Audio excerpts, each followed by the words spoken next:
Salut à tous, c'est ici Charlie King et aujourd'hui, je voulais annoncer que vu que vous avez bien vu que je n'avais pas lancé de nouvelles vidéos pour raconter les résultats de Elimination Chamber 2021 qui s'était déroulé la semaine dernière, là je crains de vous le dire que là j'étais obligé d'annuler le lancement de ma vidéo sur les résultats de Elimination Chamber parce que à cause que j'ai manqué cruellement de temps pour faire pour faire le tournage, le montage. Raconter très vite les résultats. C'est surtout dû aussi que j'ai pas pu regarder aussi tout l'Elimination Chamber le même soir. J'ai dû regarder une fois pour le lundi soir. Ensuite de regarder ensuite l'épisode de Raw et ça a été très long pour moi.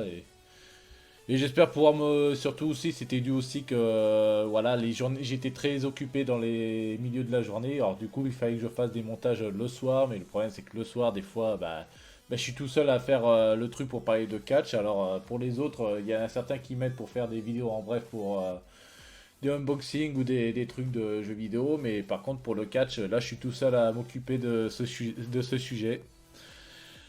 Bien, bon, du coup, voilà, du coup, j'ai pas pu faire à temps de lancer ma vidéo des résultats parce que maintenant c'est trop tard parce que ça fait maintenant une semaine que l'Elimination Chamber est passé. Maintenant, c'est un peu trop tard d'annoncer ça, d'annoncer le résultat parce que je trouve que maintenant c'est trop tard. Voilà, sinon sinon je vais raconter les résultats en bref, en moins de une minute. Alors déjà le kick-off, c'était un bon final. Voilà, un très bon final avec John Morrison qui est sorti vainqueur. Ensuite, l'Elimination Chamber match pour le titre pour le challenger de WWE Universal, c'était pas mal, c'était spectaculaire et surtout il y a eu de la surprise. On s'attendait pas que peut-être que Daniel Bryan aurait été sorti vainqueur, mais sorti vainqueur. Oui, parce que tout le monde avait pensé avoir Cesaro en favori, mais finalement Bryan en sort et franchement c'est pas mal. C'est déjà pas mal pour lui. Après, pour le match suivant de Roman Reigns contre Daniel Bryan, bon après c'était très vite fait, mais au moins c'était pas mal. Au moins il y a eu une petite surprise avec le Yes Lock de Daniel Bryan, mais à la fin, il n'a pas tenu jusqu'au bout. Et puis aussi, ce match a servi juste pour faire l'apparition de Edge qui a fait un spear sur Roman Reigns pour ensuite dire que ça y est, Edge a choisi son adversaire à WrestleMania et c'est Roman Reigns pour le titre WWE Universal. Ensuite, le match suivant, c'était pour le titre des États-Unis, je crois. Oui, c'était entre Matt Riddle, Bobby Lashley et John Morrison, le nouveau challenger qui remplace Keith Lee qui s'est blessé dernièrement. À la fin, je m'attendais pas que Matt Riddle sort vainqueur et gagne le titre, hein, parce que moi je pensais que Bobby Lashley aurait conservé son titre et pour rester fort avec son titre, pour qu'il continue à le briller, mais à la fin, non. Matt Riddle gagne le match et c'est lui qui repart avec la ceinture des États-Unis. Après, c'était le match par équipe Nia Jax, Shayna Baszler contre Sasha Banks et Bianca Belair qui remplaçaient en fait le titre, le match du titre féminin d'Euro entre Asuka et Lacey Evans qui a été annulé à cause que Lacey Evans était tombée enceinte. Et au lieu de trouver une remplaçante, finalement, non, le match a été annulé. À la place, on a eu celui-ci. Alors celui-ci, j'ai trouvé que c'était un peu trop classique. On a l'impression de voir un énième, un match de SmackDown là. Ensuite, l'Elimination Chamber match pour le titre WWE. Ouais, le WWE Champion, il était pas mal, même si j'ai trouvé très inférieur à celui de SmackDown, mais ça reste pas mal. Mais au moins c'était... J'ai trouvé inférieur que celui de le premier Elimination Chamber, mais au moins c'était assez spectaculaire encore à voir. Et après, bien sûr, il y a eu le Miz qui a qui a utilisé sa manette de Money in the Bank après que Lashley avait agressé McIntyre, qui a réussi à conserver son titre. Et le Miz qui a gagné la nouvelle ceinture, que franchement, je m'attendais pas. Je m'attendais pas, mais bon, il fallait bien qu'un de ces jours, il utilise sa mallette, et voilà, c'était ce soir même. Ça y est, j'ai tout dit sur Elimination Chamber. Voilà. Une bonne soirée, mais si c'était meilleur que Royal Rumble, je sais pas, parce que c'est assez serré, ce que je dois dire. Bien, il fallait aussi que je fasse cette nouvelle vidéo pour faire des catch news, là, des infos catch. puisque cette fois-ci, il y a eu pas mal de news qui sont arrivées. Sur Instagram, le président de la NWA a annoncé le décès de Josh Fuss, alias The Question Mark. L'une des stars de la compagnie américaine, la raison de son décès est pour le moment inconnue. L'ancien NWA Southern Heavyweight Champion est notamment connu pour sa décennie passée avec la NWA, mais aussi pour son travail avec Aaron Stevens, alias Damien Sandow. Sur Twitter, plusieurs personnalités ont réagi au décès de Josh Fuss, notamment Aaron Stevens, alias Damien Sandow, Wade Barrett, Dave Maverick, James Storm, Elijah Burke, Adam Pearce ou encore Nick Aldis. Vous pouvez retrouver certains de ces hommages bien sûr sur tout Instagram des catcheurs. Oui, moi qu'est-ce que je peux dire personnellement, malheureusement je connaissais pas beaucoup The Question Match, j'ai dû voir au moins un ou deux matchs, mais malheureusement je connais très très peu pour lui dire comment il était, tout ça. Mais au moins c'est très triste aussi de sa part, c'est très triste qu'il soit parti comme ça. Voilà. À mon avis, oui, ça a dû être un très bon catcheur quand même, hein, vu qu'il a quand même bien brillé dans une fédération du circuit indépendante. Voilà. Du coup, paix à son âme. Voilà, merci pour tout, The Kitchen Matt, pour tout ce que tu nous as offert pour le catch. Repose en paix. Bien, allez, maintenant... On va parler aussi du côté du circuit indépendant, sur un peu plus centré sur la AEW, mais pas trop, puisqu'on va en fait parler plutôt de Jon Moxley qui a-t-il conservé le IWGP US Championship face à Kenta. Alors, après des mois d'attente, Jon Moxley, qui était anciennement connu sous le nom de Dean Ambrose à la WWE, a finalement défendu la IWGP United States Championship face à Kenta ce vendredi soir lors de la New Japan Pro Wrestling Storm. À la conclusion du match, c'est le champion en titre qui a conservé la ceinture face au challenger grâce au Dead Rider. Devenu champion en juin 2019, Moxley avait dû rendre sa ceinture vacante au cours de l'année avant de la gagner à nouveau au début de l'année 2020 à Wrestle Kingdom 14. Moxley a ensuite vaincu Juice Robinson et Minoru Suzuki pour conserver le titre des États-Unis avant de ne plus pouvoir défendre en raison de la pandémie. Voilà, vous pouvez en savoir un peu plus en images sur la rencontre face à Kenta sur Twitter ou sur tous les réseaux sociaux que vous pouvez voir, ou bien plus précisément sur Twitter de la New Japan Pro Wrestling Global. NJPW, si vous voulez savoir les initiales. Moi qu'est-ce que je peux dire, moi j'ai dû voir quelques extraits de ce match-là. Franchement, c'était un super match. Franchement, après, pour les news qui dû se passer là-dessus, je suis pas le mieux placé pour essayer d'en parler. Mais franchement, je peux déjà dire le match en elle-même, c'était pas mal en elle-même. Mais après, pour ce qui est de ce qui se passe de derrière, ça, je peux pas mieux placer pour en parler. On va maintenant revenir sur la WWE, dans laquelle un deuxième match officialisé pour WrestleMania 37.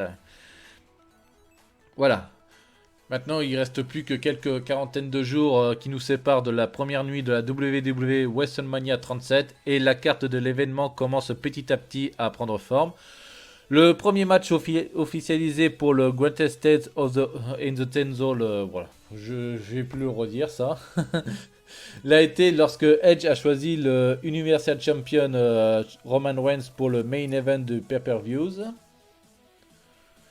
Ce vendredi soir à SmackDown, la gagnante du Royal Rumble féminin Bianca Belair a-t-elle aussi pris sa décision concernant son match de championnat à WrestleMania. Sans grande surprise, Belair va poursuivre sa rivalité naissante avec Sasha Banks et va l'affronter pour le SmackDown Women's Championship à WrestleMania 37.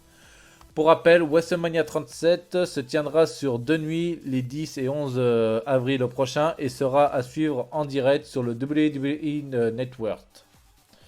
Voilà, bah, qu'est-ce que je peux dire bah après, c'est pas encore officialisé que Bianca Belair va vraiment affronter Sasha Banks à WrestleMania 37, mais franchement, je pense que on le sent venir, hein, cette rivalité entre les deux, hein. On le sent venir, hein, parce que bah déjà que Asuka, malheureusement, la pauvre, on lui donne presque rien. À mon avis, je suis sûr qu'elle va faire une petite rivalité avec Charlotte, vu que on a vu que dans le dernier épisode, ça ne va plus entre les deux avec le dernier match qu'ils ont disputé. Et vu que maintenant que Charlotte n'est plus en rivalité avec Lacey Evans à cause qu'elle s'est retirée à cause de sa grossesse.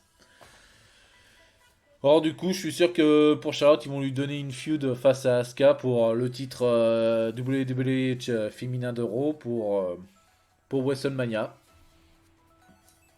Et ouais, j'espère qu'au moins Asuka va peut-être la conserver parce qu'au moins une victoire de Charlotte contre Asuka, on l'a déjà vu WrestleMania 30 31 c'était ou 32, je sais plus c'était lequel. Mais ouais, ben, j'espère qu'au moins Asuka brillera encore parce que elle a quelque chose pour essayer de briller, mais le gros problème c'est que voilà, la WWE ne fait rien avec eux, hein. Ils sont toujours centrés sur Charlotte. Voilà, Charlotte devient la star et Asuka, elle, c'est la championne, mais on ne fait rien avec elle. Et c'est très triste, hein, quand même, hein. Ah oui. Et là, il y a une grande, bah, bien sûr, une grande superstar de la WWE quitte cette fédération pour suivre la AEW. Et bien sûr, vous savez de qui je parle. Je parle bien sûr The Big Show, qui quitte la fédération WWE et signe un contrat à la AEW, la fédération rivale. Alors, sur ses réseaux sociaux, sur les réseaux sociaux, la AEW a annoncé que Paul White, alias The Big Show, a signé un contrat de longue durée avec la compagnie. Cette nouvelle officialise ainsi le départ du vétéran de la WWE. Dans sa nouvelle compagnie, White, alias le Big Show, combattra sur les rings en plus de commenter le nouveau show AEW Dark Elevation, diffusé tous les lundis sur YouTube. Sur Twitter, le président de la AEW, Tony Khan, a révélé que plus d'informations seront données sur l'arrivée de White ce soir lors du nouvel épisode de Dynamite. Voilà. Bah, franchement, moi je pense que ça doit être une bonne idée, ouais, que Big Show puisse faire un petit tour à l'AEW, hein. Ouais, c'est vrai que là, de plus en plus de stars de WWE quittent un peu la compagnie pour ensuite rejoindre celle de la l'AEW. Il y avait déjà John Mosley, enfin Dean Ambrose qui se faisait appeler là-bas. Ensuite, il y a eu le regretté Luke Harper qui se faisait maintenant appeler. Merde. Oh John. Brody Lee, voilà, pardon. Oh putain.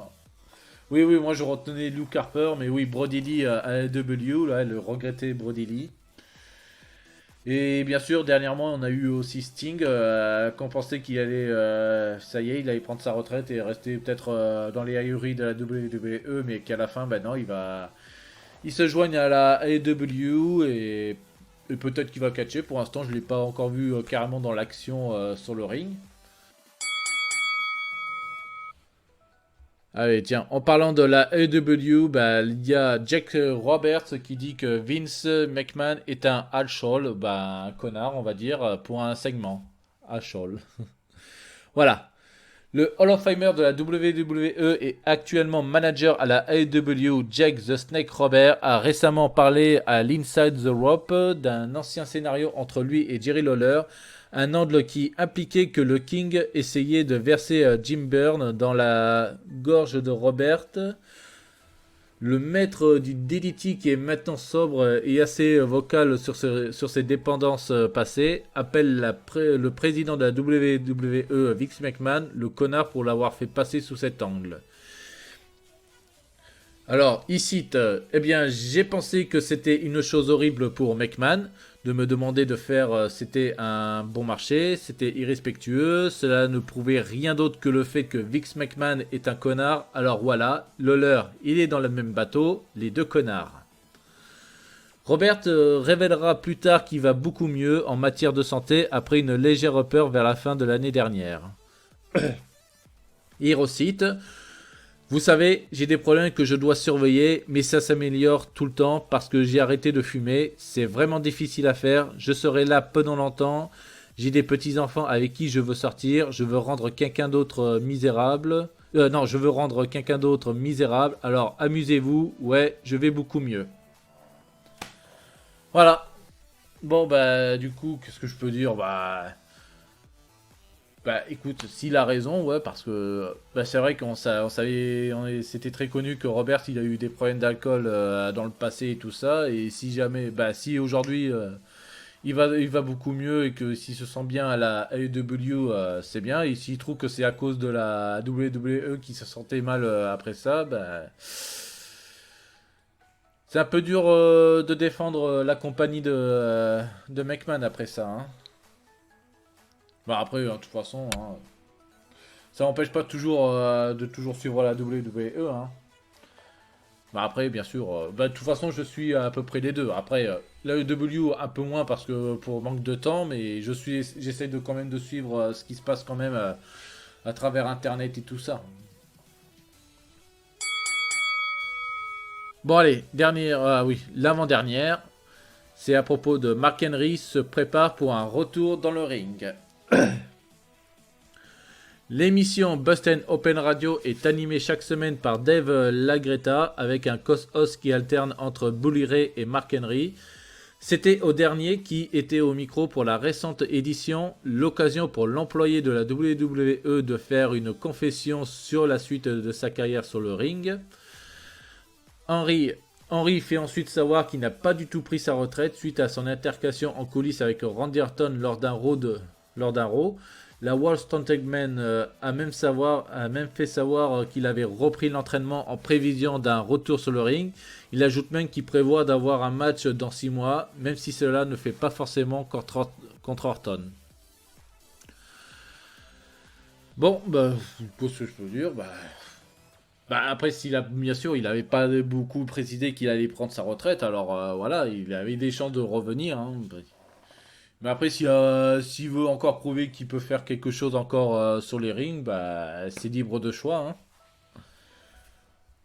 Après, franchement, je disais, oui, il y a encore des catcheurs qui peuvent encore toujours prouver qu'ils ont de la valeur sur le ring et d'autres qui peuvent toujours faire du pong catch sur le ring, même à certains âges, et d'autres pas, comme Goldberg ou Undertaker. Ou alors que Henry, oui, Henry, je crois qu'il peut encore essayer de. Je pense que Henry, oui, je pense qu'il peut toujours faire du très bon catch encore là. Alors, on peut lui donner encore sa chance. Allez, maintenant la dernière, bien sûr, ça se concerne ici en France et surtout pour la télévision. C'est à propos de la chaîne L'équipe ne diffusera plus la WWE. Ce jeudi, la chaîne L'équipe a annoncé l'arrêt de la diffusion des programmes de la WWE à compter du 6 mars prochain. À la place, le samedi soir sera diffusé un best-of des meilleurs combats de l'UFC. Cette malheureuse annonce met fin à 2 ans de diffusion hebdomadaire sur la chaîne avec Raw, SmackDown, NXT et occasionnellement les pay-per-view. Les fans de catch francophones pourront toujours suivre la WWE sur AB1 et AB Explore tous les mercredis à 20h50 pour Raw et les samedis à 20h50 pour SmackDown. Bah ouais, c'est dommage, hein. Même si personnellement je regardais pas vraiment la WWE sur la chaîne L'équipe, mais c'est dommage parce que vu que la chaîne L'équipe c'est quand même une chaîne TNT dans laquelle une chaîne gratuite dans laquelle on pouvait suivre le catch, alors que tandis que AB1 c'est bien sûr c'est une chaîne par câble, pardon. Alors oui, c'est sûr que ça donne un coup dur hein, pour le catch français parce que déjà que la suppression de la WWE sur NT1 c'était un coup dur. Alors maintenant la chaîne Neki qui veut maintenant les retirer à la place de l'UFC, de Junior, pourquoi ils veulent faire ça? Voilà.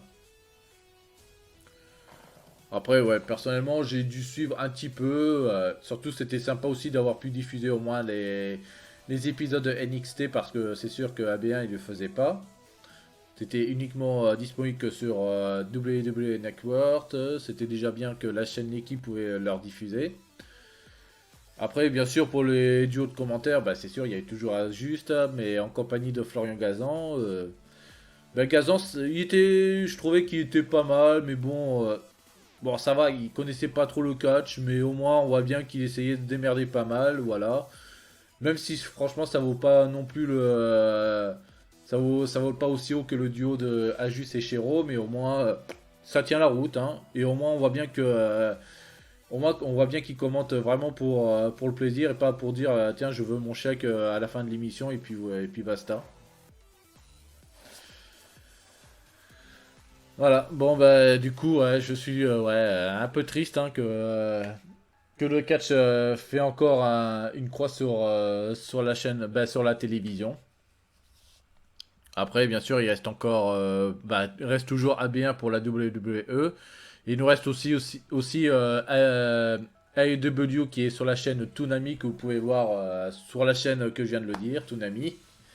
Et que vous pouvez aussi voir les best-of aussi sur leur chaîne YouTube, sur leur chaîne YouTube. Oui, avant, ils diffusaient des épisodes intégrales, mais maintenant, ils ont arrêté. Du coup, à la place, ils ont préféré maintenant installer des best-of des épisodes de la AEW. Et ben, c'est dommage, mais au moins, c'est mieux que rien. Et puis, c'est tout. Voilà. Voilà.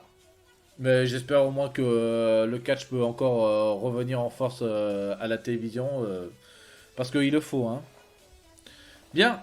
Ben voilà, c'est tout ce que j'ai pu à dire dans les infos. Désolé si des fois mes langues ont un peu fourché parce que ça fait longtemps que j'ai pas trop bu de l'eau là, et j'ai besoin de boire de l'eau là.